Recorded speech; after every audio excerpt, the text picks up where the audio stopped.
Monsieur le ministre, nous poursuivons le débat sur le rapport. Je reconnais Monsieur le député de l'Acadie. Bonjour, merci Monsieur le Président.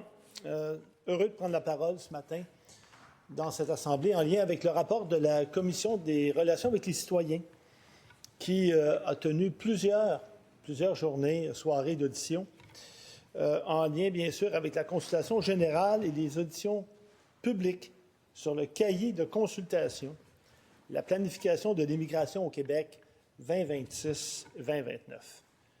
En fait, il était grand temps que l'on s'arrête, que l'on s'assoie et que l'on écoute ce que les gens avaient à nous dire en immigration parce que, et je l'ai dénoncé à plusieurs reprises, Monsieur le Président, il est grand temps que le gouvernement de la CAQ cesse d'improviser en immigration. Et je vais vous donner des exemples concrets.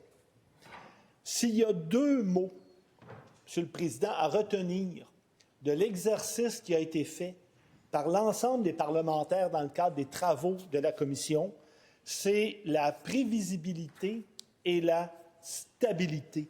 Et ça, c'est fondamental. Donc, tout sauf l'improvisation en matière d'immigration. Et quand je vous disais que la Commission s'est réunie pendant de nombreuses journées, en fait, nous avons entendu 88 groupes. Il y en a plus qui ont déposé des rapports, mais 88 groupes sont venus nous parler et la Commission a siégé pendant tout le mois d'octobre.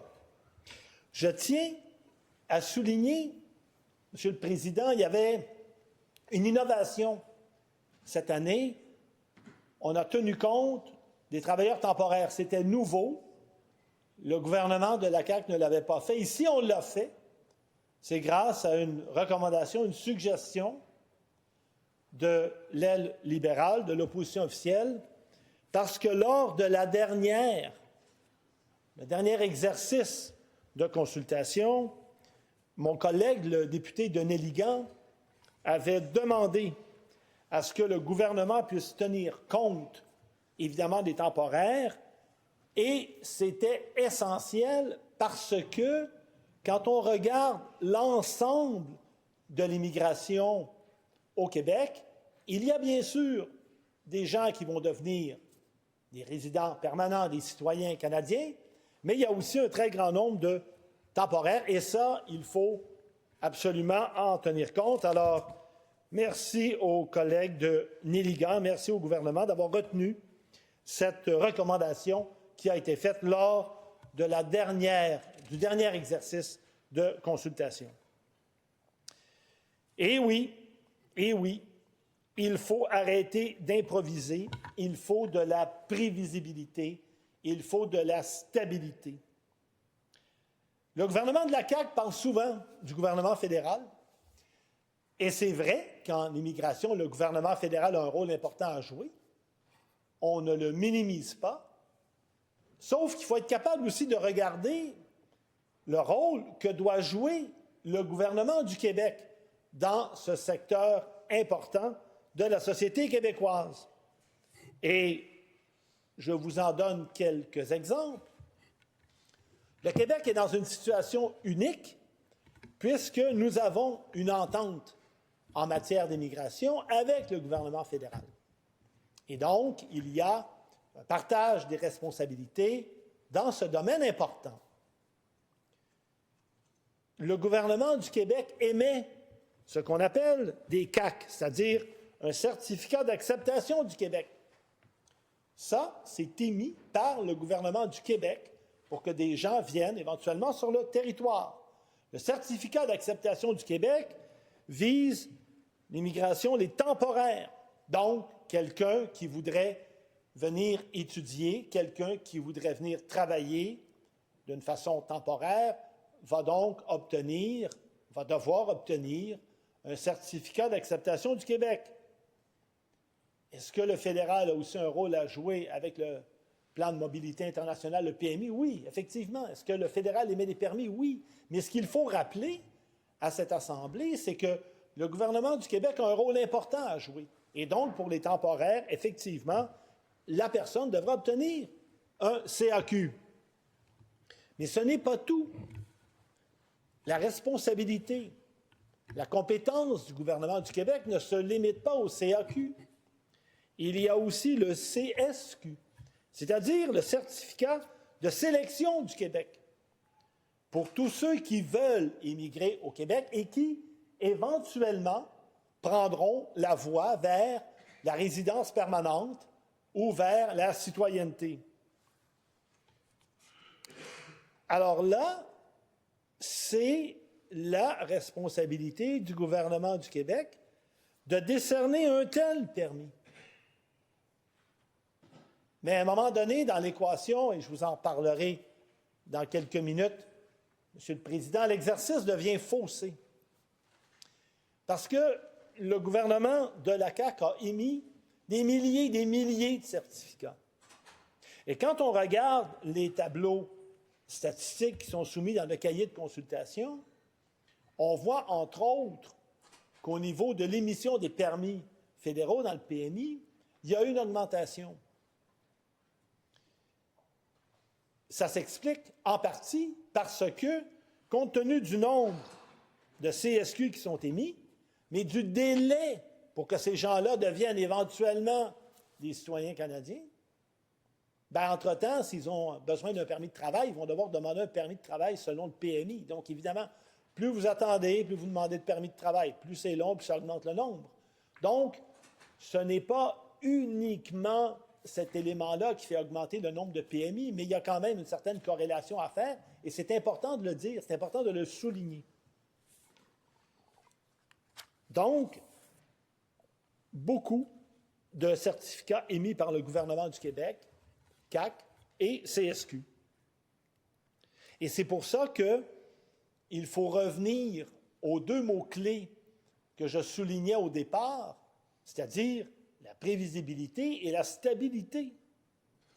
On ne peut pas continuellement changer les règles du jeu en immigration.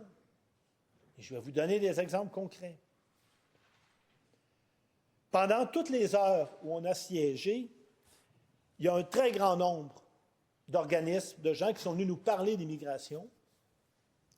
Et je vous dirais que c'était très important ce qu'ils avaient à nous dire, parce que c'était excessivement varié. Et ça a donc permis aux membres de la commission de vraiment prendre toute la mesure de l'importance de l'immigration, mais aussi de sa complexité. Et évidemment, il y a plein de groupes de personnes, d'associations qui ont déposé des mémoires, mais qui ne sont pas nécessairement venus les expliquer. Mais c'est important parce que, vous l'aurez noté, Monsieur le Président, et ça, il y a eu différents articles dans différents journaux dans les derniers mois, l'immigration dans la sphère publique est souvent un sujet de polémique. Et c'est très malheureux. Les immigrants ne sont pas responsables de tous les enjeux que nous avons au Québec. Et ça, on a entendu des politiciens le dire. Mais ce n'est pas exact, il faut le rappeler. Est-ce que ça veut dire, par ailleurs, qu'on ne doit pas planifier l'immigration? Évidemment pas. C'est sûr qu'il faut la planifier. Ce n'est pas ce que je dis. Mais les immigrants qui sont ici ne sont pas responsables de tous les problèmes sociaux qu'on a. Il faut faire très attention aux amalgames, parfois rapides, que certains peuvent faire, parce que ça a un impact, et ça a un impact sur des gens, sur du vrai monde. Et ça aussi, on nous l'a rappelé.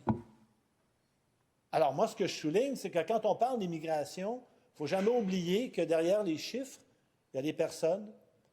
Il y a des personnes qui aspirent à un monde meilleur. Il y a des personnes qui sont arrivées ici au Québec parce que oui, le Québec est une terre d'accueil. Et ils sont arrivés dans différentes catégories. Il y en a qui ont voulu venir étudier. Il y en a qui sont les travailleurs temporaires. Il y en a qui ont tout quitté dans leur pays parce qu'ils voulaient vivre une vie nouvelle ici. Il y a toute la question du regroupement familial. Je vais vous en reparler également. Et il y a évidemment les demandeurs d'asile qui, eux, sont partis et ils ont quitté un pays, une région du monde à cause de conflits, à cause de guerres, à cause de famine, à cause de torture. Alors, quand on les accueille ici, parce que le Canada a signé des ententes internationales, le Québec adhère à ça, bien, il faut aussi se rappeler que ces gens-là ont vécu dans leur pays des situations très dramatiques. Et ça, il ne faut pas l'oublier.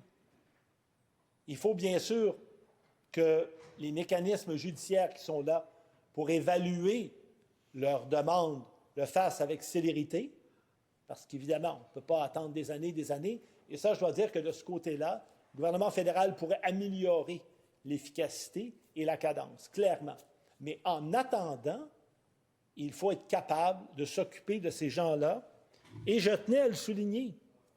Des travailleurs étrangers qui sont ici contribuent à l'essor économique du Québec, à nos entreprises.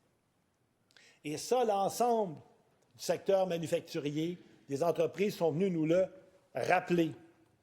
C'est la même chose pour les étudiants étrangers qui viennent ici. Moi, j'ai siégé avec ma collègue, la députée de Mont-Royal-Outremont, dans le projet de loi 74, où le gouvernement de la CAQ voulait accroître sa capacité de mieux contrôler l'apport d'étudiants étrangers. Et l'ensemble des universités et des cégeps nous ont dit, s'il vous plaît, cégep public, université, des maisons d'enseignement qui sont subventionnées, qui nous ont dit, ne touchez pas à ça. S'il vous plaît, ça va avoir un impact sur nos maisons d'enseignement et ça va avoir un impact particulièrement sur l'enseignement supérieur. Or, pendant la période de consultation,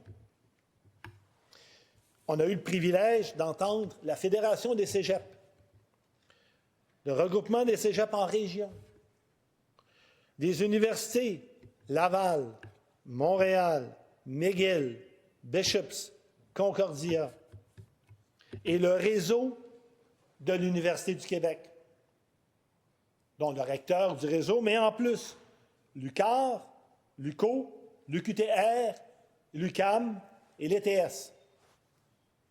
TS, qui est un établissement excessivement connu, notamment en génie. Même chose avec la Polytechnique.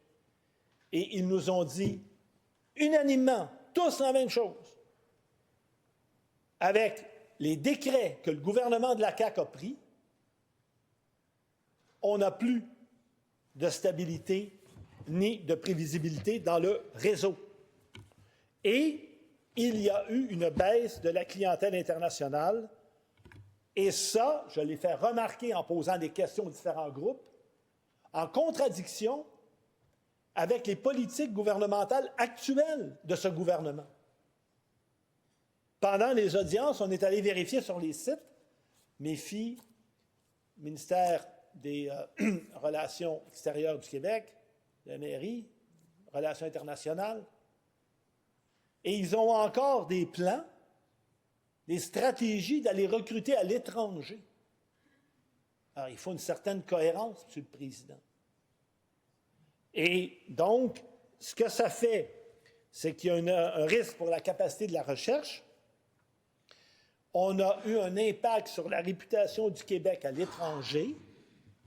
Et ce que plusieurs dirigeants d'universités nous ont dit, quand ils rencontrent leur homologue d'autres pays, mais qu'est-ce qui se passe au Québec? Qu'est-ce que vous faites? Qu'est-ce qui arrive? Et il y a plusieurs universités qui nous ont dit qu'ils veulent attirer, surtout pour les études de deuxième et troisième cycle, des doctorants avec des professeurs de haut niveau pour faire avancer la recherche, et c'est de plus en plus difficile. Ce n'est pas rien. On a besoin de la science. On a besoin de l'innovation. Ça, c'est fondamental. Donc, quand on parle de planification, moi, je veux bien, et j'espère que le gouvernement est à l'écoute. Parce qu'entre autres, ce qu'on nous a dit, tous ces dirigeants d'université, de cégep, s'il vous plaît, pour les études ou les étudiants de deuxième et de troisième cycle, sortez-les des seuils. On en a de besoin.